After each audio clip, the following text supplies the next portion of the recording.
Kejadian pasal 46. Yakub pindah ke Mesir.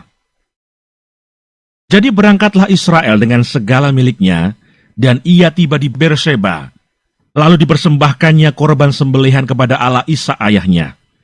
Berfirmanlah Allah kepada Israel dalam penglihatan waktu malam. Yakub, Yakub, sautnya, ya Tuhan. Lalu firman-Nya, Akulah Allah, Allah ayahmu. Janganlah takut pergi ke Mesir, sebab aku akan membuat engkau menjadi bangsa yang besar di sana. Aku sendiri akan menyertai engkau pergi ke Mesir, dan tentulah aku juga akan membawa engkau kembali, dan tangan Yusuflah yang akan mengatupkan kelopak matamu nanti. Lalu berangkatlah Yakub dari Berseba, dan anak-anak Israel membawa Yakub ayah mereka, beserta anak dan istri mereka, dan mereka menaiki kereta yang dikirim Firaun untuk menjemputnya. Mereka membawa juga ternaknya dan harta bendanya yang telah diperoleh mereka di tanah Kanaan. Lalu tibalah mereka di Mesir, yakni Yakub dan seluruh keturunannya bersama-sama dengan dia. Anak-anak dan cucu-cucunya laki-laki dan perempuan, seluruh keturunannya dibawanyalah ke Mesir. Inilah nama-nama Bani Israel yang datang ke Mesir, yakni Yakub beserta keturunannya. Anak sulung Yakub ialah Ruben. Anak-anak Ruben ialah Henoch, Palu, Hesron, dan Karmi.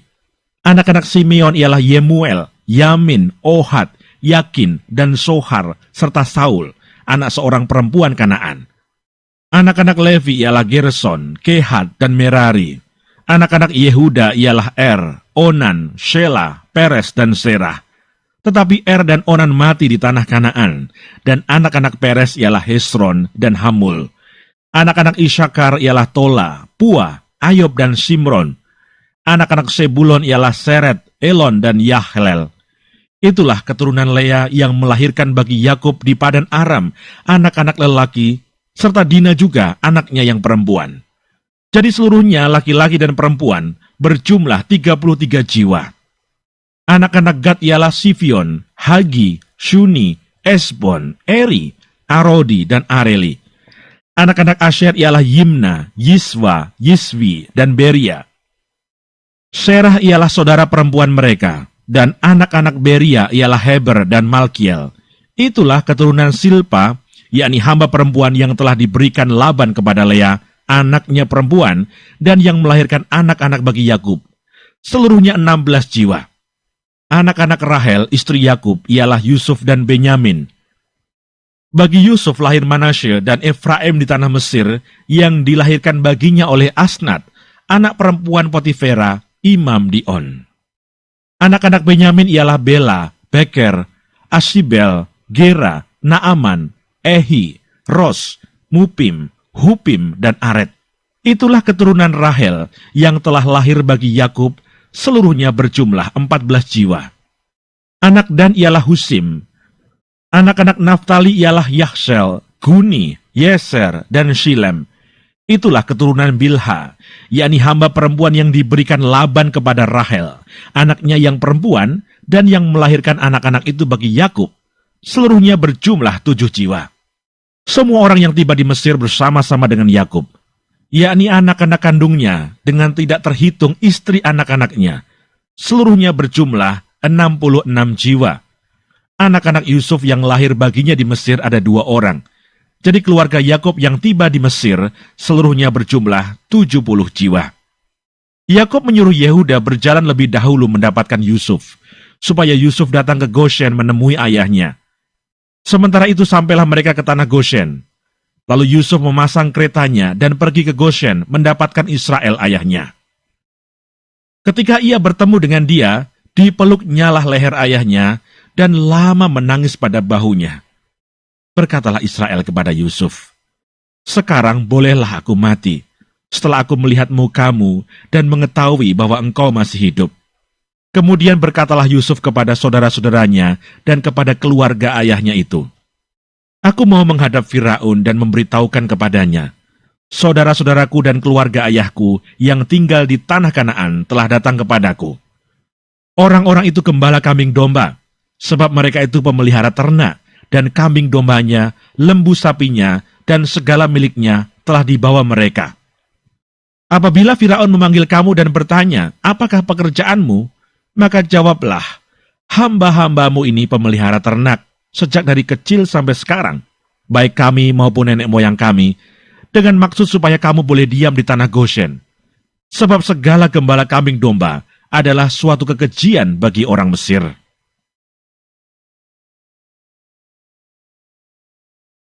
Kejadian pasal 47. Yakub dan Firaun.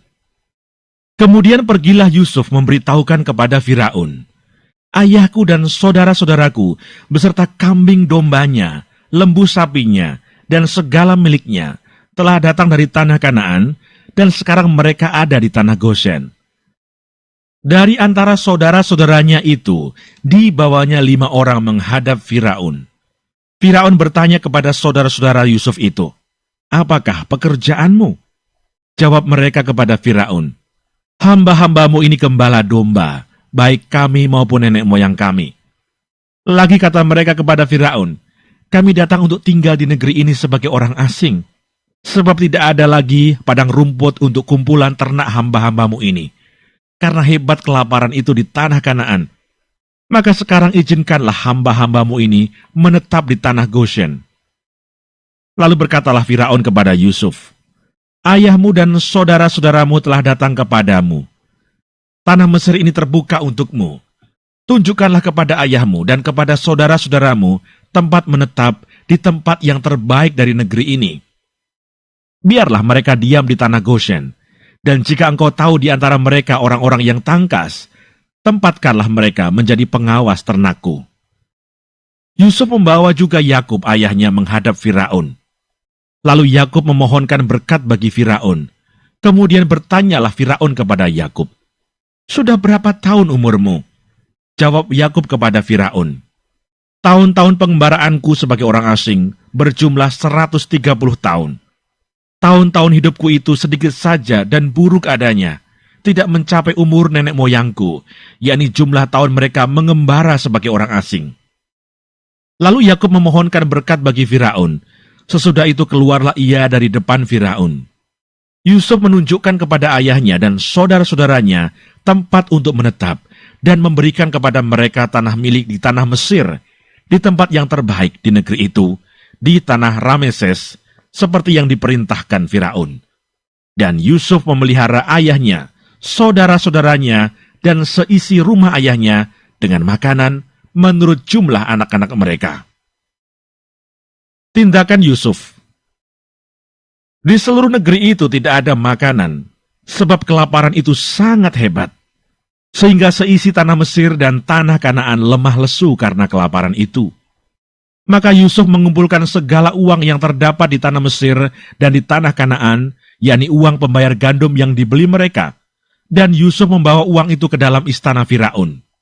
Setelah habis uang di tanah Mesir dan di tanah Kanaan, datanglah semua orang Mesir menghadap Yusuf serta berkata, berilah makanan kepada kami, mengapa kami harus mati di depanmu, sebab tidak ada lagi uang? Jawab Yusuf, jika tidak ada lagi uang, berilah ternakmu, maka aku akan memberi makanan kepadamu sebagai ganti ternakmu itu. Lalu mereka membawa ternaknya kepada Yusuf, dan Yusuf memberi makanan kepada mereka ganti kuda, kumpulan kambing domba, dan kumpulan lembu sapi dan keledainya. Jadi disediakannya lah bagi mereka makanan ganti segala ternaknya pada tahun itu. Setelah lewat tahun itu, datanglah mereka kepadanya pada tahun yang kedua, serta berkata kepadanya, tidak usah kami sembunyikan kepada tuanku, bahwa setelah uang kami habis dan setelah kumpulan ternak kami menjadi milik tuanku, tidaklah ada lagi yang tinggal yang dapat kami serahkan kepada tuanku, selain badan kami dan tanah kami. Mengapa kami harus mati di depan matamu, baik kami maupun tanah kami? Belilah kami dan tanah kami sebagai ganti makanan, maka kami dengan tanah kami akan menjadi hamba kepada Firaun. Berikanlah benih, supaya kami hidup dan jangan mati, dan supaya tanah itu jangan menjadi tandus. Lalu Yusuf membeli segala tanah orang Mesir untuk Firaun, sebab orang Mesir itu masing-masing menjual ladangnya, karena berat kelaparan itu menimpa mereka. Demikianlah negeri itu menjadi milik Firaun. Dan tentang rakyat itu, Diperhambakannya lah mereka di daerah Mesir dari ujung yang satu sampai ujung yang lain. Hanya tanah para imam tidak dibelinya, sebab para imam mendapatkan tunjangan tetap dari Firaun, dan mereka hidup dari tunjangan itu. Itulah sebabnya mereka tidak menjual tanahnya. Berkatalah Yusuf kepada rakyat itu, "Pada hari ini aku telah membeli kamu dan tanahmu untuk Firaun. Inilah benih bagimu, supaya kamu dapat menabur di tanah itu. Mengenai hasilnya, kamu harus berikan 1/5 bagian kepada Firaun, dan yang 4 bagian lagi, itulah menjadi benih untuk ladangmu, dan menjadi makanan kamu, dan mereka yang ada di rumahmu, dan menjadi makanan anak-anakmu." Lalu berkatalah mereka, "Engkau telah memelihara hidup kami. Asal kiranya kami mendapat kasih tuanku, biarlah kami menjadi hamba kepada Firaun." Yusuf membuat hal itu menjadi suatu ketetapan mengenai tanah di Mesir sampai sekarang, yakni bahwa 1/5 dari hasilnya menjadi milik Firaun. Hanya tanah para imam tidak menjadi milik Firaun. Yakub pada akhir hidupnya. Maka diamlah Israel di tanah Mesir, di tanah Goshen, dan mereka menjadi penduduk di situ. Mereka beranak cucu dan sangat bertambah banyak. Dan Yakub masih hidup 17 tahun di tanah Mesir, maka umur Yakub, yakni tahun-tahun hidupnya, menjadi 147 tahun. Ketika hampir waktunya bahwa Israel akan mati, dipanggilnyalah anaknya Yusuf dan berkata kepadanya, "Jika aku mendapat kasihmu, letakkanlah kiranya tanganmu di bawah pangkal pahaku, dan bersumpahlah bahwa engkau akan menunjukkan kasih dan setia kepadaku.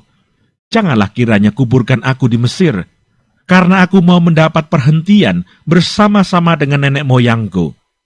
Sebab itu angkutlah aku dari Mesir, dan kuburkanlah aku dalam kubur mereka." Jawabnya, "Aku akan berbuat seperti katamu itu."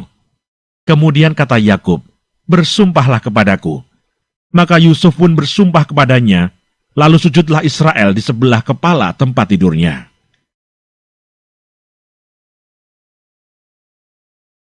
Kejadian pasal 48. Yakub memberkati Manasye dan Efraim. Sesudah itu ada orang mengatakan kepada Yusuf, "Ayahmu sakit." Lalu dibawanyalah kedua anaknya, Manasye dan Efraim. Ketika diberitahukan kepada Yakub, "Telah datang anakmu Yusuf kepadamu."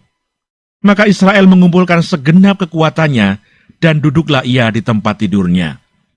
Berkatalah Yakub kepada Yusuf, "Allah yang Maha Kuasa telah menampakkan diri kepadaku di Luz, di tanah Kanaan, dan memberkati aku, serta berfirman kepadaku, 'Akulah yang membuat engkau beranak cucu, dan aku akan membuat engkau bertambah banyak dan menjadi sekumpulan bangsa-bangsa.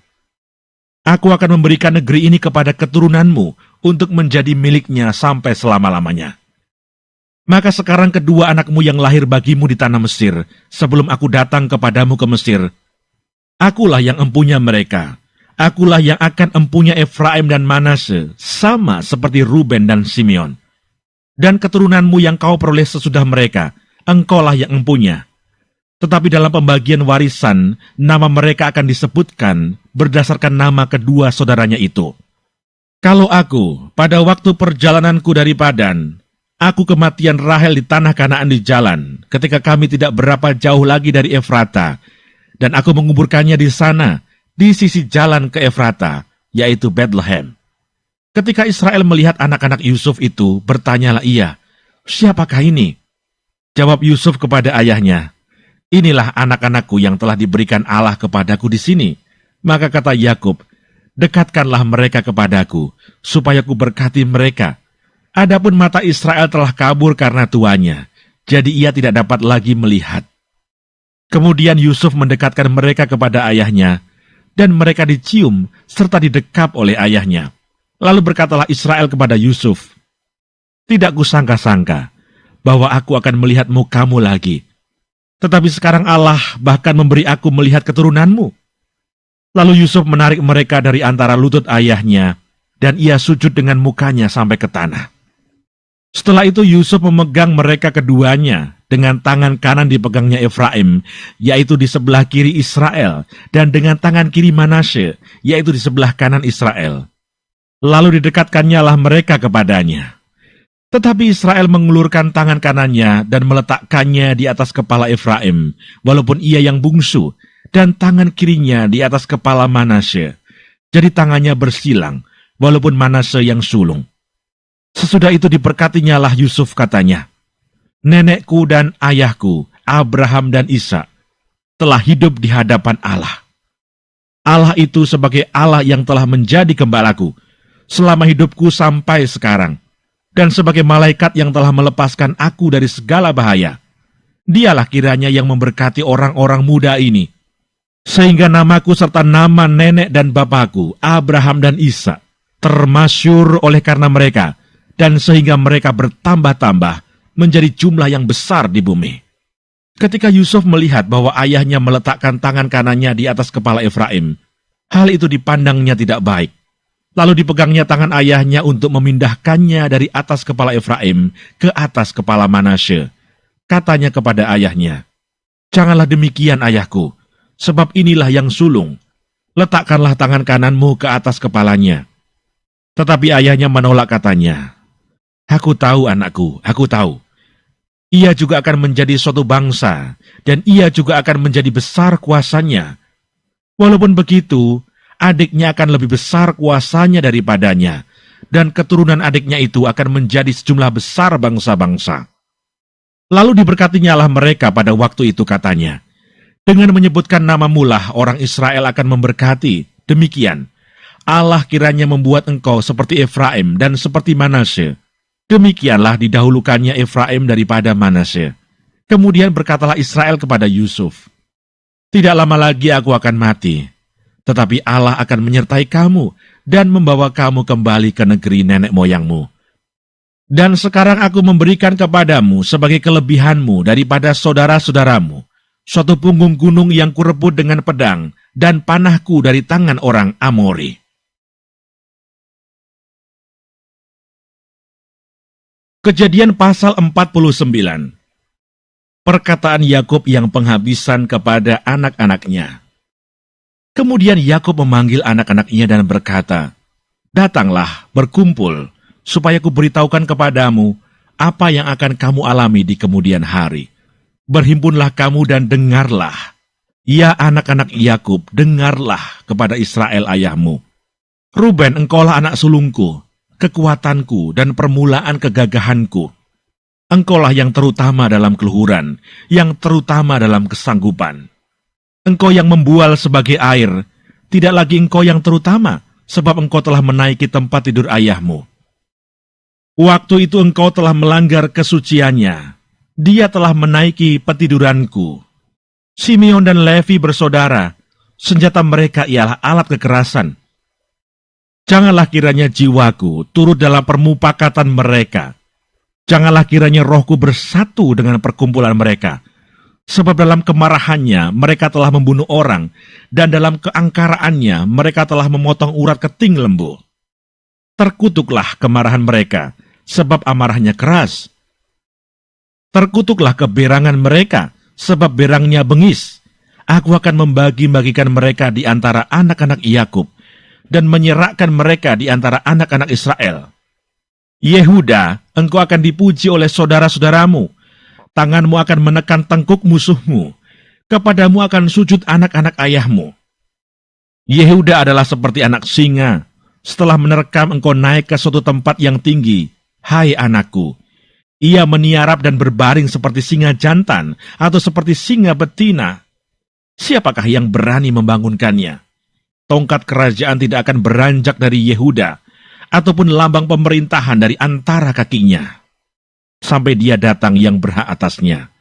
Maka kepadanya akan takluk bangsa-bangsa. Ia akan menambatkan keledainya pada pohon anggur, dan anak keledainya pada pohon anggur pilihan. Ia akan mencuci pakaiannya dengan anggur, dan bajunya dengan darah buah anggur. Matanya akan merah karena anggur, dan giginya akan putih karena susu. Sebulon akan diam di tepi pantai laut. Ia akan menjadi pangkalan kapal, dan batasnya akan bersisi dengan Sidon. Isakar adalah seperti keledai yang kuat tulangnya, yang meniarap di apit bebannya. Ketika dilihatnya bahwa perhentian itu baik dan negeri itu permai, maka disendengkannyalah bahunya untuk memikul, lalu menjadi budak rodi. Adapun Dan, ia akan mengadili bangsanya sebagai salah satu suku Israel. Semoga Dan menjadi seperti ular di jalan, seperti ular beludak di denai yang memagut tumit kuda, sehingga penunggangnya jatuh ke belakang. Aku menanti-nantikan keselamatan yang daripadamu, ya Tuhan. Gad, ia akan diserang oleh gerombolan, tetapi ia akan menyerang tumit mereka. Asher, makanannya akan limpah mewah, dan ia akan memberikan santapan raja-raja. Naftali adalah seperti rusa betina yang terlepas. Ia akan melahirkan anak-anak indah. Yusuf adalah seperti pohon buah-buahan yang muda. Pohon buah-buahan yang muda pada mata air, dahan-dahannya naik mengatasi tembok. Walaupun pemanah-pemanah telah mengusiknya, memanahnya, dan menyerbunya, namun panahnya tetap kokoh, dan lengan tangannya tinggal liat, oleh pertolongan yang maha kuat pelindung Yakub, oleh sebab gembalanya gunung batu Israel, oleh Allah ayahmu yang akan menolong engkau, dan oleh Allah yang maha kuasa, yang akan memberkati engkau dengan berkat dari langit di atas, dengan berkat samudra raya yang letaknya di bawah, dengan berkat buah dada dan kandungan. Berkat ayahmu melebihi berkat gunung-gunung yang sejak dahulu, yakni yang paling sedap di bukit-bukit yang berabad-abad. Semuanya itu akan turun ke atas kepala Yusuf, ke atas batu kepala orang yang teristimewa di antara saudara-saudaranya. Benyamin adalah seperti serigala yang menerkam. Pada waktu pagi ia memakan mangsanya, dan pada waktu petang ia membagi-bagi rampasannya. Itulah semuanya suku Israel, 12 jumlahnya, dan itulah yang dikatakan ayahnya kepada mereka ketika ia memberkati mereka. Tiap-tiap orang diberkatinya dengan berkat yang diuntukkan kepada mereka masing-masing. Yakub meninggal dan dikuburkan. Kemudian berpesanlah Yakub kepada mereka, apabila aku nanti dikumpulkan kepada kaum leluhurku, kuburkanlah aku di sisi nenek moyangku dalam gua yang di ladang Efron, orang Het itu, dalam gua yang di ladang Makpela di sebelah timur Mamre di tanah Kanaan, ladang yang telah dibeli Abraham dari Efron, orang Het itu, untuk menjadi kuburan milik. Disitulah dikuburkan Abraham beserta Sarah, istrinya. Disitulah dikuburkan Ishak beserta Ribka, istrinya. Dan disitulah juga kuburkan Lea. Ladang dengan gua yang ada di sana telah dibeli dari orang Het. Setelah Yakub selesai berpesan kepada anak-anaknya, ditariknyalah kakinya ke atas tempat berbaring, dan meninggallah ia. Maka ia dikumpulkan kepada kaum leluhurnya. Kejadian pasal 50. Lalu Yusuf merebahkan dirinya mendekap muka ayahnya, serta menangisi dan mencium dia. Dan Yusuf memerintahkan kepada tabib-tabib, yaitu hamba-hambanya, untuk merempah-rempahi mayat ayahnya. Maka tabib-tabib itu merempah-rempahi mayat Israel. Hal itu memerlukan 40 hari lamanya, sebab demikianlah lamanya waktu yang diperlukan untuk merempah-rempahi, dan orang Mesir menangisi dia 70 hari lamanya. Setelah lewat hari-hari penangisan itu, berkatalah Yusuf kepada seisi istana Firaun, "Jika kiranya aku mendapat kasihmu, katakanlah kepada Firaun, bahwa ayahku telah menyuruh aku bersumpah," katanya, "tidak lama lagi aku akan mati. Dalam kuburku yang telah kugali di tanah Kanaan, disitulah kau kuburkan aku. Oleh sebab itu izinkanlah aku pergi ke sana, supaya aku menguburkan ayahku, kemudian aku akan kembali." Lalu berkatalah Firaun, "Pergilah ke sana dan kuburkanlah ayahmu itu, seperti yang telah disuruhnya engkau bersumpah." Lalu berjalanlah Yusuf ke sana untuk menguburkan ayahnya, dan bersama-sama dengan dia berjalanlah semua pegawai Firaun, para tua-tua dari istananya, dan semua tua-tua dari tanah Mesir, serta seisi rumah Yusuf juga, saudara-saudaranya, dan seisi rumah ayahnya. Hanya anak-anaknya serta kambing domba dan lembu sapinya ditinggalkan mereka di tanah Goshen. Baik kereta maupun orang-orang berkuda turut pergi ke sana bersama-sama dengan dia, sehingga iring-iringan itu sangat besar. Setelah mereka sampai ke Goren Haatat, yang di seberang sungai Yordan, maka mereka mengadakan di situ ratapan yang sangat sedih dan riuh, Dan Yusuf mengadakan perkabungan 7 hari lamanya karena ayahnya itu. Ketika penduduk negeri itu, orang-orang Kanaan, melihat perkabungan di Goren Haatat itu, berkatalah mereka, "Inilah perkabungan orang Mesir yang amat riuh." Itulah sebabnya tempat itu dinamai Abel Misraim, yang letaknya di seberang Yordan. Anak-anak Yakub melakukan kepadanya seperti yang dipesankannya kepada mereka. Anak-anaknya mengangkut dia ke tanah Kanaan, dan mereka menguburkan dia dalam gua di ladang Makpela yang telah diberi Abraham dari Efron, orang Het itu, untuk menjadi kuburan milik, yaitu ladang yang di sebelah timur Mamre. Setelah ayahnya dikuburkan, pulanglah Yusuf ke Mesir, dia dan saudara-saudaranya, dan semua orang yang turut pergi ke sana bersama-sama dengan dia untuk menguburkan ayahnya itu. Yusuf menghiburkan hati saudara-saudaranya. Ketika saudara-saudara Yusuf melihat bahwa ayah mereka telah mati, berkatalah mereka, "Boleh jadi Yusuf akan mendendam kita dan membalaskan sepenuhnya kepada kita segala kejahatan yang telah kita lakukan kepadanya." Sebab itu mereka menyuruh menyampaikan pesan ini kepada Yusuf. "Sebelum ayahmu mati, ia telah berpesan, 'Beginilah harus kamu katakan kepada Yusuf, ampunilah kiranya kesalahan saudara-saudaramu dan dosa mereka, sebab mereka telah berbuat jahat kepadamu. Maka sekarang, ampunilah kiranya kesalahan yang dibuat hamba-hamba Allah ayahmu.' Lalu menangislah Yusuf ketika orang berkata demikian kepadanya. Juga saudara-saudaranya datang sendiri dan sujud di depannya serta berkata, 'Kami datang untuk menjadi budakmu.' Tetapi Yusuf berkata kepada mereka, 'Janganlah takut, sebab aku inikah pengganti Allah. Memang kamu telah mereka-rekakan yang jahat terhadap aku. Tetapi Allah telah mereka-rekakannya untuk kebaikan, dengan maksud melakukan seperti yang terjadi sekarang ini, yakni memelihara hidup suatu bangsa yang besar. Jadi janganlah takut, aku akan menanggung makanmu dan makan anak-anakmu juga.' Demikianlah ia menghiburkan mereka dan menenangkan hati mereka dengan perkataannya." Yusuf meninggal. Adapun Yusuf, ia tetap tinggal di Mesir beserta kaum keluarganya. Dan Yusuf hidup 110 tahun. Jadi Yusuf sempat melihat anak cucu Efraim sampai keturunan yang ketiga, juga anak-anak Makhir, anak Manasye, lahir di pangkuan Yusuf. Berkatalah Yusuf kepada saudara-saudaranya, "Tidak lama lagi aku akan mati. Tentu Allah akan memperhatikan kamu dan membawa kamu keluar dari negeri ini, ke negeri yang telah dijanjikannya dengan sumpah kepada Abraham, Ishak dan Yakub." Lalu Yusuf menyuruh anak-anak Israel bersumpah, katanya, "Tentu Allah akan memperhatikan kamu. Pada waktu itu, kamu harus membawa tulang-tulangku dari sini."